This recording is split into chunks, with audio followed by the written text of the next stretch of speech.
কি বুঝে বিড়ি খান, কি বুঝে সিগারেট খান, কোন বুঝে দাড়ি কাটেন, কোন বুঝে টেলিভিশনে নর্তকীর নাচ দেখেন। আজ 20 বছর ধরে যার ঘরে রঙিন টেলিভিশন চলে, নাচ গান সিনেমা নাটক নর্তকীর ছবি, আমনের বউ বাচ্চা বছরের পর বছর আমনের ঘরে বইয়া সোফাত বইয়া বইয়া টেলিভিশনে নাচ গান দেখে, আমনে মরতেন না? আমনের বউ বাচ্চা মরতো না? আমনে আল্লাহর সামনে দাঁড়াইতেন না? না, জিন্দিগিটাই ছবি, জীবনটাই ছবি, একেবারে যেটা পাও। আজ মুসলমানের যুবকের কথা হইল বেঈমান ইহুদি আর কাফেররা আমাদেরকে এরকম ফাঁদে ফেলাইছে যে যা কিছু আছে 24 ঘন্টা মুসলমানের ছেলে মেয়ের হাতে মোবাইল তুলে দিছে, যেটা ফাও শুধু ছবি উড়াই আমার কাছে পাঠায়। এটা কুত্তা হোক, বিলাই হোক, শুকর হোক, মানুষ হোক, গরু হোক, ছাগল হোক, হুজুর হোক, পাবলিক হোক, বেড়া হোক, বেড়ি হোক, জোয়ান হোক, বুড়া হোক, যেটা পাও শুধু ছবি উড়ায়। জিন্দিগির কাজে একটা আহ হায় হায় বাপ, তোমরা বুঝো না, বেঈমান তোমাদেরকে বেঁধে ফেলছে আসতে। নবীজি কথা বলছে, উম্মত, চুরি ডাকাতি জিনা ব্যভিচার মদ জুয়া নাচ গান টেলিভিশন নাটক সিনেমা বিড়ি সিগারেট তুমি সব করতে থাকো, তোমার জিডা মনে কয়টা করো, হাসরের ময়দানে শুধু আমার দ্বারে আইও, আমি বেহেশতে পাঠাই দিব। এটাই তো সুপারিশ না? তো আমনে ঘটনা কি? এক বুজুর্গ বলছেন, আমি দেখলাম যে পুরা বাজারে যত ব্যবসায়ী তাদের মাল বিক্রি করতেছে, তন্মধ্যে সবচেয়ে বেশি চিল্লাইতেছে, কাস্টমার গ্রাহক ডাকতেছে এই বরফ বিক্রেতা, এবং চিৎকার করে করে বলতেছে, হে আল্লাহর বান্দারা, তোমরা ওই ব্যক্তির উপরে একটু দয়া করো, যাদের নেওয়ার জলদি জলদি নাও, যার পুঁজি খুব দ্রুতই গলে গলে শেষ হয়ে যাইতেছে। মানে আমার এই বরফের চাকাটা যদি তোমরা কিনতে দেরি করো, তাইলে আমার এটা কিন্তু এটাই আমার পুঁজি, এখন এটা যদি দেরি করো তাহলে গলে গলে কি হয়ে যাবে, আমার পুঁজি শেষ হয়ে যাবে, আমি আর বেচমু কি? তাই বরফের চাকাটা এমন না যে যতক্ষণ বেচা হবে না ততক্ষণ গলবে না, এমন সে গলতেই আছে, বেচা হোক কিংবা না। তো ওই আল্লাহর ওলি বলেন, আমি এই বরফ বিক্রেতার এই আহাজারি, তার এই চিৎকার চেঁচামেচি, তার এই পেরেশানি থেকে আমার হায়াতের কদর বুঝলাম, জীবনের কদর বুঝলাম, যে আমার হায়াতটাও ঠিক এরকম, এটা গলে গলে শেষ হয়ে যাচ্ছে। প্রতি মিনিট প্রতি সেকেন্ড আমি ঘুমে থাকি কিংবা সজাগ থাকি, আমার হায়াত শেষ হইতেছে। খামখেয়ালি করে গপ মারলাম, তামাশা করলাম, তবুও শেষ হচ্ছে। কঠোর পরিশ্রম করতেছে ওই ব্যক্তির সময় কি হইতেছে, হায়াত শেষ হচ্ছে। অতএব বরফ বিক্রেতার পুঁজি যেমন গলে গলে শেষ হয়, আমাদের হায়াত, আমাদের জিন্দেগি, আমাদেরকে একটি নির্দিষ্ট সময় আল্লাহ তাআলা বেঁধে দিয়েছে, আল্লাহই জানেন সেটা কতক্ষণ, কিন্তু আমরা এটা বিশ্বাস করি নির্দিষ্ট। অতএব এই নির্দিষ্ট সময়টুকু আমরা যদি গুরুত্ব দেই কিংবা অবহেলা করি, সমানভাবে চলবে। আমি ঘুমাইলাম 10টা বাজে, জেগে দেখি 12টা বাজে, তার মানে কি, আমার এই ঘুমের মধ্যে রাইখাই আমার হায়াতের 2 ঘন্টা আমার উপর দিয়া চলে গেছে, গেছে কি না বল? এমন আপনি চা দোকানে বসছিলেন 4টা বাজে, এখন দেখেন 6টা বাজে, আহা, আপনার এই চা দোকানের এই গল্প গুজবের মধ্যে রাইখাই আপনার হায়াতের 2 ঘন্টা আপনার থেকে শেষ হয়েছে। এবং এটাই সত্য যে এটা আর কোনোদিন ফিরবে না, আর কোনোদিন না। বিশ্ববিখ্যাত মুফাসসির হযরত মুজাহিদ ইবনে জবর রাহমাতুল্লাহি আলাইহি, যিনি হযরত আব্দুল্লাহ ইবনে আব্বাস রাদিয়াল্লাহু তাআলা আনহুমার ছাত্র ছিলেন, তাবিঈ, যারা সাহাবীকে দেখছেন, তিনি বলেন, প্রত্যেকটা দিন যখন ভোর হয়, সকাল হয়, তো পৃথিবীবাসীকে ডাক দিয়ে বলে, হে জগৎবাসী, আল্লাহর কসম, আমি একটা দিন কিয়ামতের পূর্বে শুধু এই আজকের জন্যই এসেছি, আমি আর কোনো দিন আসবো না ফিরে। তুমি আমারে নষ্ট করো না, বরবাদ করো না, আমারে কদর করো। আজকের এই 13ই অক্টোবর, আগামী শুক্রবারে আবার ফিরবে না। শুক্রবার একটা আসবে, কিন্তু সেটা 13ই অক্টোবর হবে না, সেটা হয়ে যাবে 20 অক্টোবর। ঠিক না বলে? এই ঘন্টা, এই মিনিট, এই সেকেন্ড, এই সময় আর আসবে। অতএব আমার প্রথম কথা, লম্বা সময় বয়ান করার সুযোগ নেই। আপনাদের কাছে আমার প্রথম কথা, আমার বাপ, যে যত দিকে ব্যস্ত থাকেন, জিন্দেগির কদর করেন। আপনার হায়াত আপনার কাছে আমানত।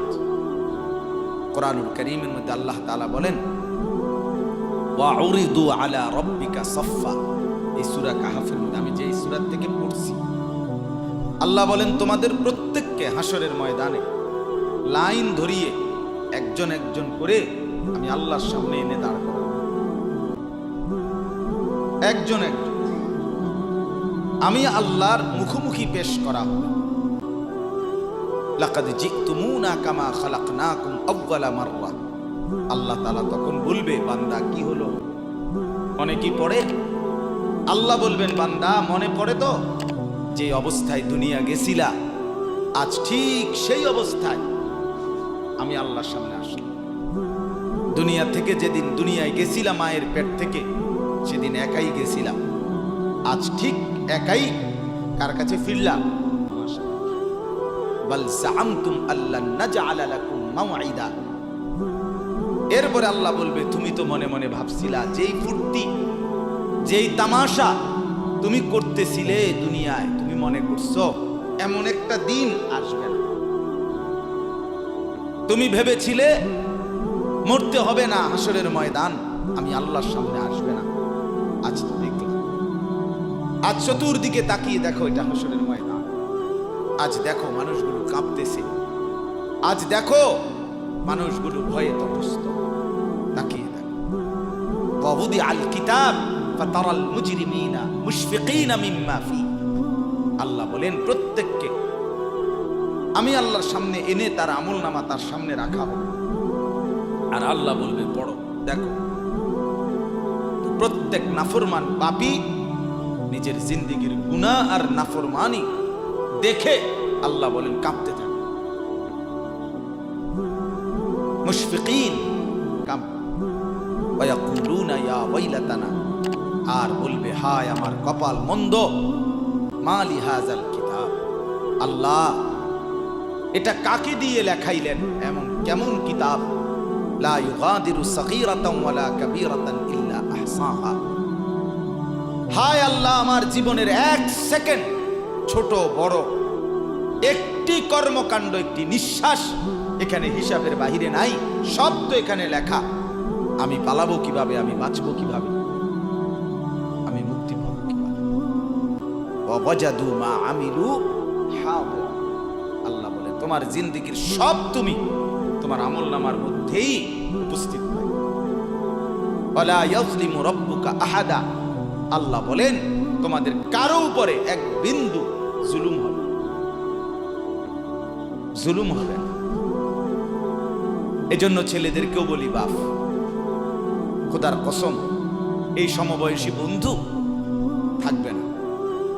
তুমি যেদিন কবরে যাইবা, এরা কেউ পাশে যাবে না। তুমি যেদিন হাসরের ময়দানে দাঁড়াইবা, সেদিন কেউ দাঁড়াবে না তোমার সাথে। তুমি যেদিন আল্লাহ তাআলার মুখোমুখি হতে হবে, সেদিন এই বন্ধু কেউ থাকবে। ফাইদা নুফিখা ফিস সূর ফালা আনসাবা বাইনাহুম ইয়াওমাইদিন ওয়ালা ইয়াতাসাআলুন। আল্লাহ বলেন, ইসরাফিল যখন দ্বিতীয়বারে সিংগায় ফু দিবে, আমি আল্লাহ হাসরের মাঠ কায়েম করব, তখন এই হাসরের ময়দানে দাঁড়িয়ে কেউ কাউকে আত্মীয়তার, বংশের, সম্পর্কের কোনো পরিচয় দিবে না। কোনো মা বলবে না এটা আমার সন্তান, কোনো সন্তান বলবে না এটা আমার মা, কোনো ভাই বলবে না এ আমার বোন, বোন ডাকবে না এ আমার ভাই। ওয়ালা ইয়াতাসাআলুন, কেউ কাউকে জিজ্ঞেসও করবে না কেমন আছে। কে কারে জিজ্ঞাবে? আম্মা জান আয়েশা রাদিয়াল্লাহু তাআলা আনহা বলেন, নবীজির স্ত্রী তিনি নবী সাল্লাল্লাহু আলাইহি সাল্লামকে জিজ্ঞেস করছিলেন, ইয়া রাসূলুল্লাহ, হাসরের ময়দানে সবাই কাপড় চোপড় বিহীন উলঙ্গ হয়ে দাঁড়াবে, তো একজন আরেকজনের দিকে তাকাবে না, কেমন লাগবে তখন? রাসূলুল্লাহ সাল্লাল্লাহু আলাইহি সাল্লাম বলেন, খোদার কসম আয়েশা, হাসরের ময়দান এতটা ভীতিকর অবস্থা যে একজন মানুষ নিজেকে বাদ দিয়ে কারো ব্যাপারে তাকানো, চিন্তা করার, খবর নেওয়ার 1 সেকেন্ড সময় পাবে। সকলেই উপরের দিকে নিজেকে নিয়েই ব্যস্ত থাকে।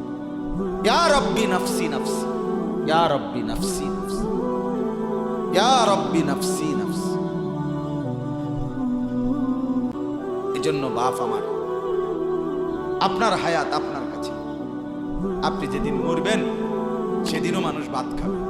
এই গ্রামবাসী ধোকা, ধোকা, মহল্লাবাসী ধোকা, এগুলো সব ধোকা, সব ধোকা। বন্ধুরা ধোকা, স্ত্রী ধোকা, এগুলো সব ধোকা। সব ওই রাত্রে খানা খাবে, আপনারে দাফন করে আসে। আরো বেশি খাইব মানুষের ঘরের থেকে, যাইতে আইনা ভাত খাওয়ায়। আও হারাদিন কাঁদছেন আমনে, শরীর দুর্বল হয়ে যাব খানা না খাইলে। ভাত খা, খানা বন্ধ। লাশের সামনে, লাশের সামনে মুসলমান আজকে জানাজা, লাশ সামনে, এখানে দাঁড়াইয়া জিগায় খানাটা কোন দিন কইয়া লাইলে ভালো আছে। কি আহা আহা, মানুষ কার জন্য শিক্ষালেন? এই মানুষগুলো তারা আজকে জিগায় খানাটা কোন দিন। 4 দিন না খানাটা কি সোমবারে করলে ভালো হয় না মঙ্গলবারে করলে ভালো হয়? কত অনবুজ করে লাইলে ভালো আছিল, লোকজন কি আর আবার পাইবেননি? মানুষটিরে আবার কইটু আইবেন, আজকেই কইয়া লাইলে ভালো। ফলে জানাজার লাশের সামনে দাঁড়াইয়া আগে কইয়ালায়, সবাই খেয়াল রেখেন সোমবারে খানা। আহ, এর নাম দুনিয়া, এর নাম, এর নাম দুনিয়া। এই জন্য দুনিয়া বড়ই স্বার্থ, এটা রাক্ষস, শুধু গিলে খায়, তৃপ্ত হয়, তৃপ্ত হয়। সেদিন আমি এক কুটিপতির বাড়িতে গেছি, অনেক বড় সম্পদশালীর বাড়িতে গিয়া তার বাসায় বাথরুমে গেছি। দেখি যে বাথরুমের যে দরজা, দরজার যে সিটকারি লাগায়, তো সিটকারিটা আছে, কিন্তু সিটকারিটা যেটার মধ্যে লাগাই ছোট্ট বল্টু একটা, এটার মধ্যে লাগাই যেটার মধ্যে আর এটা নাই, লাভ হলো কথা বুঝছেন না আপনি? লকটার এই ছোট ইয়াটা যেটার মধ্যে লাগায় আর এটা নাই। তা না, আমি বের হয়ে বললাম, হা ভাইয়া, এরই নাম দুনিয়া। দুনিয়া এমন একটা না একটা থেকেই যায়, সব চাহিদা, সব প্রয়োজন পূরণ হয়। আপনার লাশ যেদিন জানাজা হবে সেদিনও আপনার ঘরের হাজারো প্রয়োজন বাকি থেকে যায়, বাকি থেকে। পৃথিবী হাসবে ঠিকই, সিএনজিও চলবে, অটোও চলবে, সূর্যও ডুববে, চাঁদও উঠবে, রাতও শেষ হবে, দিনও আসবে, কেউ থামবে না আপনার জন্য। আপনি শুধু চলে যাবেন একা কবর, কেউ থামবে না। এরে বাপ, কেউ থামবে না। ছেলেরা আজকে বন্ধুর পাল্লায় পড়ে নষ্ট হয়ে যাচ্ছে। আহ, সমবয়সী বন্ধু তোমার উলঙ্গ ছবি দেখায়া, নর্তকী দেখায়া শেষ করে দিল, তুমি বুঝলা। সমান সমান বন্ধু একসাথে তোমার জুয়ার আড্ডায়, মদের আড্ডায়, নারীর আড্ডায়। আহ, আফসোসের ব্যাপার। ভাবতেই শিখেন একজন মানুষ সুস্থ স্বাভাবিক, একজন সতেজ সবল মানুষ, সে কেমনে এত বোকা, নিজেকে ধ্বংস করে। আমি যখন এখন এই মাত্র যে দিদা আসতেছিলাম গাড়ি দিয়া, একটা ছেলে প্রতিবন্ধী, ছোট একদম প্রতিবন্ধী, সে দাঁড়াইয়া রয়েছে মাঝখানে, মানে গাড়ির হরনও বুঝে না, কিছুই বুঝে না সে। পর আরেকটা ছেলে ধরে তারে এক পাশ করে দেওয়াতে তারপরে আমার গাড়িটা আসছে এই এখানে। এই ছেলেটা তো অবুঝ হইতে পারে, এই ছেলেটা তো প্রতিবন্ধী, সে তার ভালো মন্দ বুঝে না। কিন্তু তুমি ছেলে সুস্থ সবল স্বাভাবিক যুবক, তুমি কেমনে নিজের ভালোটা বুঝো? তুমি কেমনে নিজের ভালোটা বুঝো না বলেন? এত মানুষের জানাজা, কবরস্থান নাই এমন কোন এলাকা আছে বলেন? আপনাদের মহল্লায় কবরস্থান নাই? আপনারা কোনোদিন জানাজা পড়েন নাই? আপনারা লাশ দেখেন নাই? তাহলে জলজ্জান্ত মানুষ আজকে কবরে। জনাব হযরত মাওলানা আব্দুল বারী সাহেব, আমার তো পুরা মনে আছে কত সময় আমার কতদিন বয়ান একসাথে দেখছি, করছি, কথা বলছি। কোথায় চলে গেলেন? এইভাবে পরিচিত চেনা মানুষগুলো প্রতিদিন হারিয়ে যায়, কবরে চলে যায়। এরপরও কি আমার কলিজার ভিতরে একবারও এই ওই ছেলে, বয় বেটা, আহাম্মক কোথাকার বেটা। জিন্দিগিটাই ছবি, জীবনটাই ছবি, একেবারে যেটা পাও। আজ মুসলমানের যুবকের কথা হইল বেঈমান ইহুদি আর কাফেররা আমাদেরকে এরকম ফাঁদে ফেলাইছে যে যা কিছু আছে 24 ঘন্টা মুসলমানের ছেলে মেয়ের হাতে মোবাইল তুলে দিছে। যেটা ফাও শুধু ছবি উড়াই আমার কাছে পাঠায়। এটা কুত্তা হোক, বিলাই হোক, শুকর হোক, মানুষ হোক, গরু হোক, ছাগল হোক, হুজুর হোক, পাবলিক হোক, বেড়া হোক, বেড়ি হোক, জোয়ান হোক, বুড়া হোক, যেটা পাও না শুধু ছবি। জিন্দিগির কাজে একটা আহ, হায় হায় বাপ, তোমরা বুঝো না, বেঈমান তোমাদেরকে বেঁধে ফেলছে, আষ্টে পৃষ্ঠে বেঁধে ফেলছে, গিলে খাচ্ছে, গিলে। একটা সেকেন্ড সিদ্ধান্ত বেঈমানের যে মুসলমানের একটা নড়াচড়া তারা তাদের আড়াল হইতে দিবে না। কারণ এই মোবাইল, এই ইন্টারনেট, এই সব কিছু আমরা যাই ছবি উঠাই করি তাদের হাতে, তাদের কাছে এটার মূল নিয়ন্ত্রণ। তারা দেখে মুসলমানের যুবকদের হালাত কি, চরিত্রের অবস্থা কি, যুবতীদের হালাত কি। যুবতী তার রাত গভীরে অশ্লীল দৃশ্য পুরুষকে দেখায়, যুবক তার রাত গভীরে অশ্লীল কথা, জঘন্য কথা ভিন মেয়ের সাথে বলে। আহা, বেঈমান তখন হাসে, কাফের বেঈমানরা তখন হাসে, হ্যাঁ দেখছো মুসলমানের অধপতন, মুসলমানের সন্তানের নোংরামি, মুসলমানের সন্তানের অসভ্যতা, এটা তারা হিসাব না। এজন্য ভাইয়া জীবনের কদর করে। একজন হলে একজনই বোঝেন, দুইজন হলে দুইজনই বোঝেন। বাবাদেরকেও বলি, আমার ছেলেদেরকেও বলি, সবাইকে বলি, বাপ জিন্দেগির কদর করে। এই বলতেছিলাম, এটা আমাদের হায়াত, এটা আমাদের জীবনের সবচেয়ে বড় সম্পদ। এই সময়টা, এই হায়াতটা, আমার জীবন, আমার হায়াত, এটাই আমার সময়, এটাই আমার জীবন। যেটা ঘন্টা, মিনিট, সেকেন্ড, এটাই আমার জিন্দিগি। যেটা জিন্দিগি, এটাই ঘন্টা, মিনিট, সেকেন্ড। আমরা মরার আগে মানুষ বা অসুস্থ হইলে, অ্যাক্সিডেন্ট করলে, বুড়া হইলে মানুষে কয় না যে ভাই আমার আর সময় নেই, ঠিক না, আমার সময় শেষ, তার মানে হায়াত। তাহলে বোঝা গেল যেটা হায়াত এটাই সময়, যেটা সময় এটাই কি বলেন না, হায়াত। হায়াত, হায়াত কদর করে, কদর। ও ভাই, ওই লাল গেঞ্জি, তুমি উঠে কথা বলো, তুমি বাহিরে গিয়ে কথা বলো, যাও। গাফেল কোথাকার। হে নগদ বুঝায়, হে অনেক বুঝাইতে আছে, বুঝতে কি কইছে। তুমি শোনো মিয়া, বললাম না তুমি আলাদা শোনো। আমি এ ব্যাপারে কঠোর।